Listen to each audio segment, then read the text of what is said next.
Hello guys, এই দেখো একটা সিএস স্টার্ট দিয়েছিলাম, এখানে এমন একটা হ্যাকার পড়ছে যে সামনে বেরোনোই যায় না।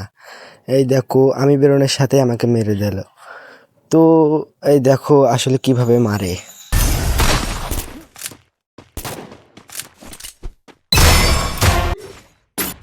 তো তোমরা কিন্তু দেখলে এই যে কিভাবে মারতাছে, সামনে বেরোনো যাইতেছে না। আসলে সিএসএ এরকম প্রথম আমার সামনে এরকম একটা হ্যাকার পড়ছে।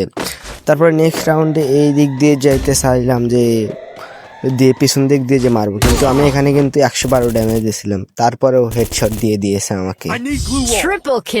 কি আর করবো, কিরকম মার দেয় দেখছো, গুলি করলেই ওয়ান ট্যাপ লাগে।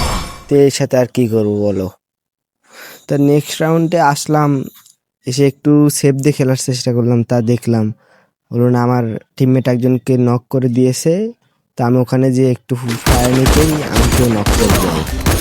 কি আর করবো, এমন হ্যাকার পড়ছে যে বেরোনোই যায় না। আমার কিন্তু আরেকটা টিমমেট নক হয়ে গেছে, এখানে আসছে রিভাইভ দিতে। দেখো এখন আমার টিমমেট কিন্তু হ্যাকারকে এখানে নক করে দেয় এবং ক্লিয়ার করে দেয়, কিন্তু তার সাথে তার কিন্তু টিমমেট আসে হ্যাকারের এসে মেরে।